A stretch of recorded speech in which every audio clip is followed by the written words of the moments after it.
Hello, everyone. Welcome back to our members-only podcast. In our last episode, we discussed the significant impact of geographic environments on the rise and fall of ancient civilizations. Today, we'll explore how natural conditions have shaped civilizations, using Egypt's pyramids and China's Great Wall as examples. The unique characteristics we see in countries around the world actually stem from their rich history and culture. For instance, it's a popular view that Britain, with its economy heavily reliant on maritime trade and a political focus on individual freedom, can be considered a descendant of ancient Greek civilization, and the USA is a derivative of that lineage. Imagine how the residents of ancient Athens might have been amazed at the Egyptians' ability to build majestic pyramids within a few decades, while the Egyptians might have found it perplexing that it took the Athenians centuries to construct a temple. Why are there such significant differences in the historical development of different nations and cultures? Why can some civilizations leave behind stunning architectural wonders, while others cannot? To answer these questions, we need to look back to the early stages of civilizations and delve into the key elements that shaped them. This not only helps us understand the early history of humanity, but also gives us a better insight into the world today.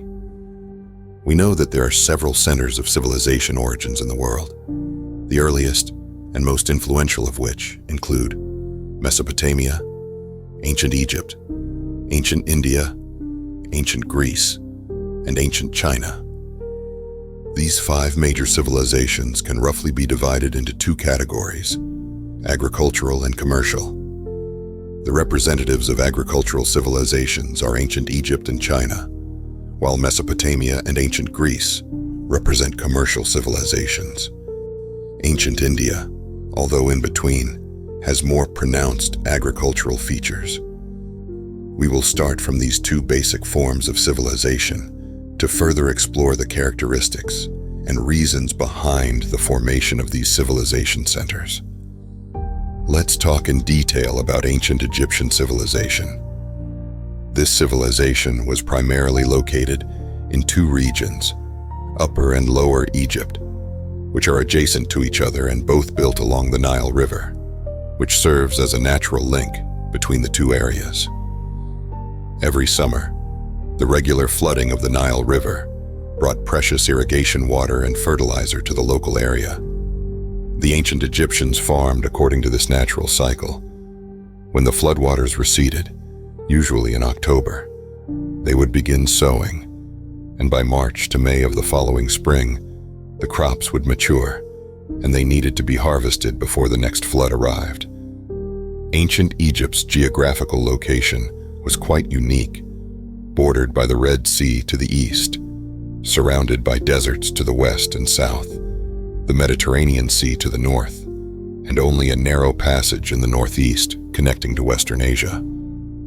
This geographical setting created a relatively closed and secure territory with convenient internal communication. About 6,000 years ago, ancient Egypt had already developed into an agricultural civilization, and around 5,200 years ago, it became a unified state, the first dynasty, with a territory that extended over 1,000 kilometers from north to south. The ancient Egyptians were largely self-sufficient due to the vast arable land within the country, and did not need to rely on external commercial trade.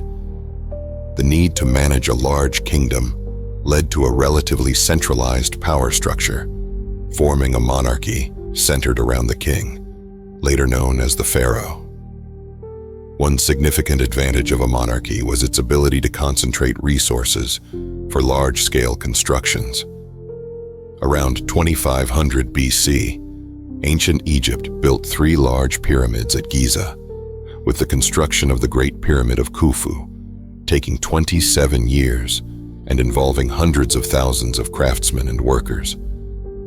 The Greek historian Herodotus once mistakenly thought that the pyramids were built by slaves, but modern archaeology has found that these builders were primarily paid freemen, many of whom brought their families to live near the construction sites.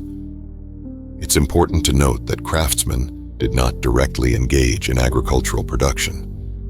In an agricultural society, it is common for every 10 or even more farmers to support one craftsman. Therefore, the hundreds of thousands of workers were indirectly supported by millions of farmers, serving this massive project. At that time, hardly any other civilization could demonstrate such strong mobilization power. Ancient Chinese civilization shares many similarities with ancient Egyptian civilization, both situated in geographically isolated and secure environments. The Chinese civilization developed around the Yellow and Yangtze River basins, with the Yellow River Basin being more advanced in terms of civilization for most of history. Like ancient Egypt, the Yellow River Basin had vast and flat lands suitable for agriculture. The climate and environmental conditions were better back then, which favored the rapid development of agriculture, making early Chinese civilization primarily agricultural. Although China did not have an absolute monarchy before the Qin dynasty, the concept of a shared rule under heaven existed.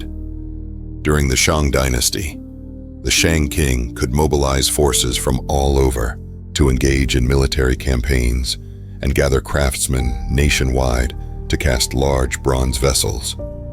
By the Qin and Han dynasties, power became more centralized, with Qin Shi Huang not only building the Great Wall and his mausoleum, but also constructing a network of roads across the country. The Mesopotamian civilization had a completely different environment from ancient Egypt and China. The soil and climate conditions in Mesopotamia were relatively poor. The region had the Tigris River in the northeast and the Euphrates River in the southwest, but these rivers were relatively small. Combined with the arid climate, these conditions were not conducive to large-scale agriculture. Thus, although Mesopotamia was one of the origins of agriculture, its importance to the local area was not as significant as in ancient Egypt or China. The inhabitants of Mesopotamia built many cities along these rivers, forming city-centered independent city-states, some with populations of only tens of thousands. Due to limited resources, these city-states often needed to trade with each other to sustain life and development. As a result, a commercial civilization developed early in the Mesopotamian region. The growth of commerce, in turn, promoted the relative independence of these city-states. Therefore, over nearly 2,000 years, this region, comparable in size to ancient Egypt, never saw a unified government. Multiple ethnic groups and governments appeared in succession, often with several coexisting at the same time. I would like to add a point here. In the past, some historical texts have equated the Mesopotamian civilization with ancient Babylon, but this is inaccurate. Babylon was just one of many periods in Mesopotamian history, akin to a dynasty in Chinese history. Even at its peak, Babylon did not unify all of Mesopotamia. Its rule was limited to a core area of the region. Turning back to the commercial civilization of Mesopotamia, its impact on human society has been profound. Firstly, many of the business tools we use today, such as contracts, laws, currency, and even mortgages, were inventions of the Mesopotamians. The concept of the spirit of the contract also originated from here. Early merchants knew that only by adhering to this spirit could business endure and span millennia. Secondly, the prosperity of commerce also drove technological advances. To transport goods to distant places, the Mesopotamians invented the wheel, vehicles, and sailing ships. Convenient transportation allowed them to expand their business to the Mediterranean coast, Anatolia, the Caucasus region, and even India. Although the ancient Egyptians used log rolling to transport huge stones to the pyramid sites, they were not the inventors of vehicles. In Egypt, except for the pharaoh, there was little need for ordinary people to engage in large-scale, long-distance transport. Thus, there was less impetus for technological advancement. While doing business in the Mediterranean region, the Mesopotamians also imparted commercial knowledge to highly capable learners, including the ancient Greeks. The civilization of ancient Greece originated on the islands of the eastern Mediterranean, particularly in the Aegean Sea. These islands were resource poor, and to survive, people had to rely on exchange to obtain necessities. Today, if you visit Crete, the birthplace of Greek civilization, you will find that apart from goats and olives, resources are very limited. Even on the mainland of Greece, where most areas are mountainous and not suitable for agriculture, its extensive coastline with numerous natural harbors naturally facilitated maritime trade. Therefore, the locals naturally chose the path of commercial civilization. Just like the Mesopotamian civilization, ancient Greece was also composed of multiple city-states without a unified central government, but instead maintained connections through commercial interests. Due to the small economic scale and population of each city-state, it was difficult to implement large-scale construction projects. For example, during Athens' Golden Age, there was a plan to build a temple for Zeus, but this project remained incomplete for centuries and was eventually finished by Roman Emperor Hadrian in the Roman era, taking nearly 7 centuries. Today, when discussing why ancient Chinese policies tended towards emphasizing agriculture over commerce, while European history focused more on commercial activities, it is often attributed to the choices of rulers. In reality, the development of civilizations around the world is not solely determined by human decisions, but also by a variety of natural conditions. Different natural environments lead to different economic forms, which in turn shape the cultural customs and civilizations of different regions.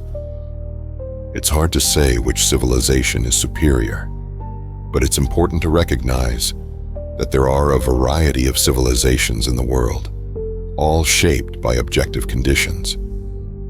Understanding and accommodating the differences between civilizations is very important. Now, let me summarize today's content for you.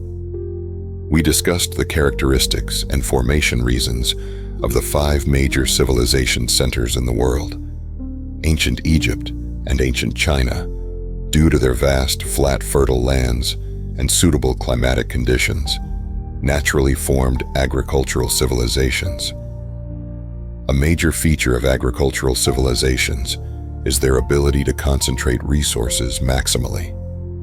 Hence, the large constructions, such as the pyramids and the Great Wall that we see today, are symbols of these 2 civilizations. The Mesopotamian and ancient Greek civilizations, due to their lack of fertile land, found it difficult to sustain themselves through farming, and also to concentrate manpower and resources to build large constructions. However, they established unique commercial civilizations through trading, which also left valuable legacies for human society. That's it for today's podcast. Thank you for listening. Please don't forget to like and support us. See you in the next episode.